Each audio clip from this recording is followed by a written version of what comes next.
नमस्कार।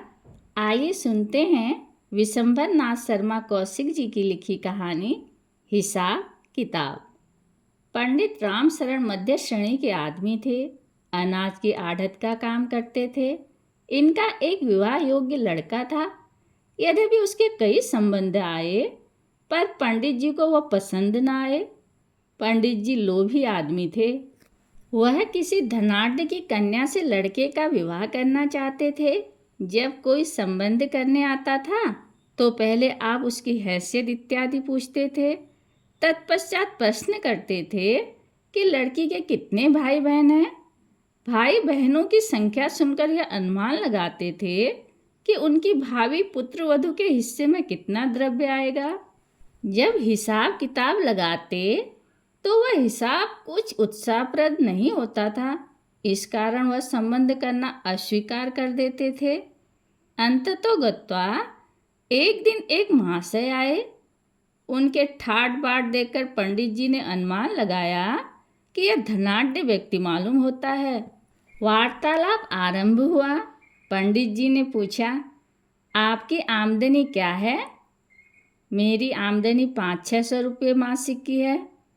पंडित जी ने सोचा, जैसे ठाट बाट है वैसी आय नहीं है। आमदनी का द्वार क्या है? पंडित जी ने प्रश्न किया। रियासत, मकानात और जमींदारी।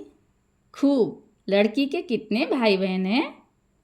भाई बहन कोई नहीं, लड़की अकेली है। आपके केवल एक लड़की है और कोई लड़की या लड़का नहीं है? जी नहीं। यह सुनकर पंडित जी के मुंह में पानी भर आया। आंखें चमकने लगी। अपनी प्रसन्नता को बला दाब कर पंडित जी ने मुंह बनाया और बोले, इतनी सी बात जरा घाटे की है। यह तो देवी बात है, इसको क्या किया जाए? आपकी वयस तो 50 के लगभग होगी। जी हाँ, 46 वर्ष की है। लड़की की वयस 14 साल की। पंडित जी ने हिसाब लगाया। 14 साल से अब तक कोई दूसरा बच्चा नहीं हुआ, तब अब क्या होगा? इस लड़की के पहले कोई संतान हुई थी? जी हाँ, एक लड़का और लड़की हुए थे, परंतु वे नहीं रहे। पंडित जी ने मुंह बनाकर कहा, बड़े शोक की बात है। परमात्मा की इच्छा है और क्या कहा जाए। हाँ जी, उनकी इच्छा के विरुद्ध कुछ नहीं होता। यही बात है। हाँ, तो लड़के की जन्म कुंडली दे दें तो बड़ी कृपा हो। जन्म कुंडली आज तो न दे सकूँगा। आप कल किसी समय पधारने का कष्ट कर रहे हैं तो दे सकूँगा। बहुत अच्छा, कल सही, इसी समय संध्या के 5-6 बजे पधारिएगा। बहुत अच्छा। उनके चले जाने पर आप झट पत्नी के पास पहुँचे और बोले, इतने दिन बाद आज एक संबंध आया है। पत्नी उत्सुक होकर बोली, अच्छा, कहाँ से? के रहने वाले हैं। 500-600 रुपये की रियासत है। खैर, उनसे हमें क्या मतलब। हाँ, घर अच्छा है। मतलब क्यों नहीं? लड़की अकेली है और कोई बच्चा नहीं है। हमारा लड़का ही रियासत का मालिक होगा। पत्नी प्रसन्न होकर बोली, यह तो बड़ी अच्छी बात है, तो बस पक्का कर लो।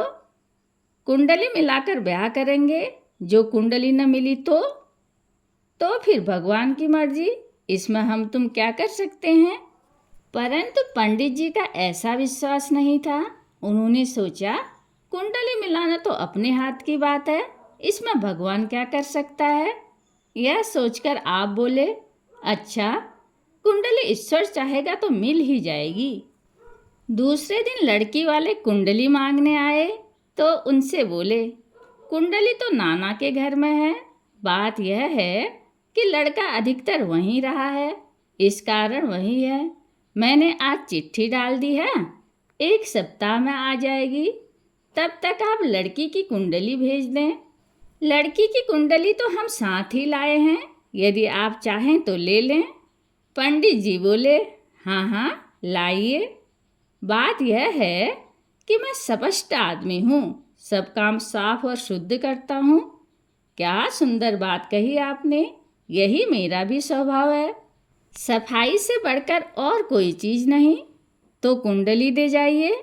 लड़के की कुंडली मैं आते ही भेज दूंगा, पता दे जाइए अपना। उन्होंने लड़की की कुंडली और लड़की वाले का पता ले लिया। अब पंडित जी बड़े प्रसन्न थे, सोचते थे हमने किस युक्ति से लड़की की कुंडली ले ली।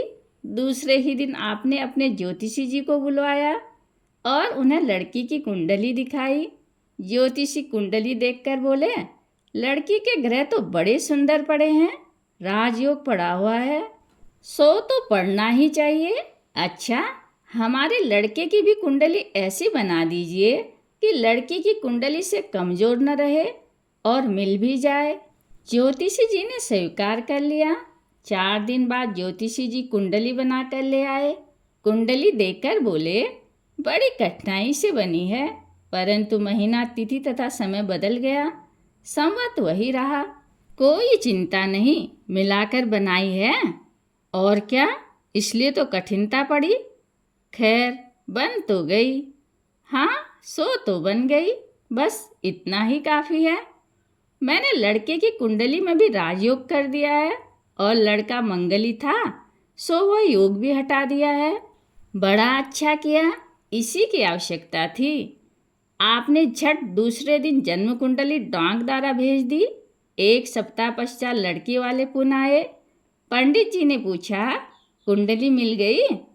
हाँ, बहुत अच्छी मिल गई है। हाँ, मैंने भी मिलवा ली, ठीक मिलती है।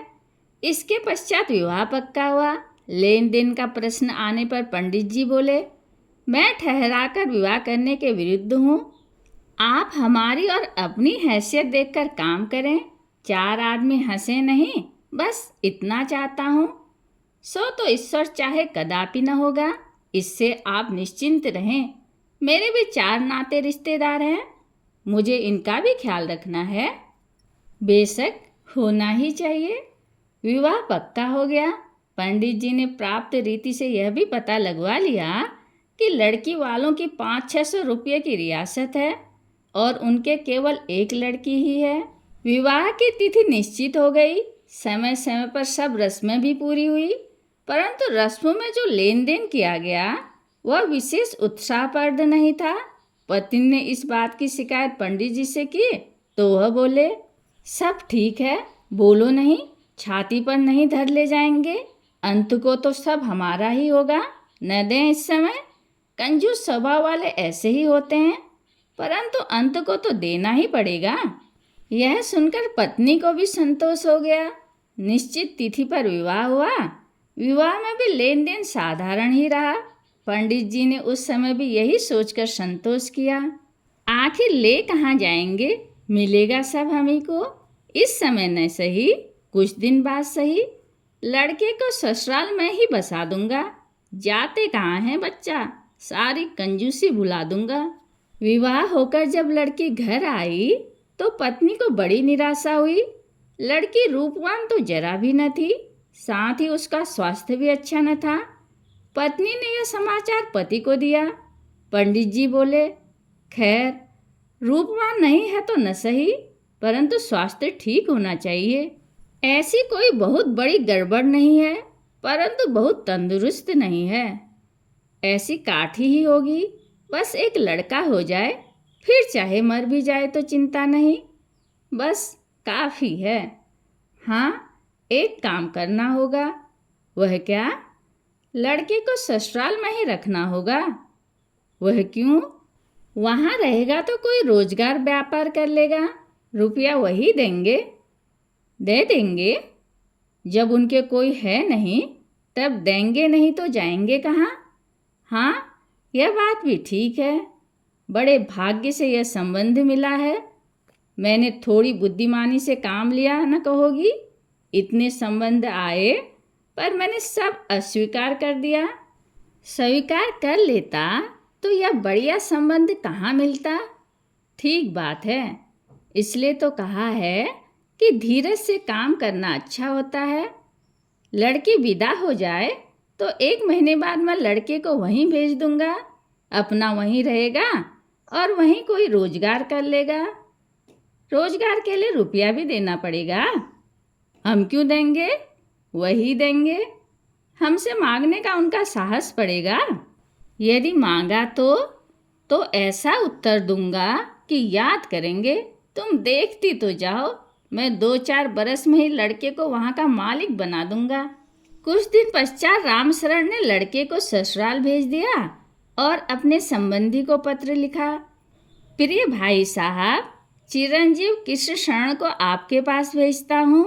यह मेरे वश का नहीं है, दुकान का काम नहीं देखता, इधर उधर घूमने फिरने में समय बर्बाद करता है।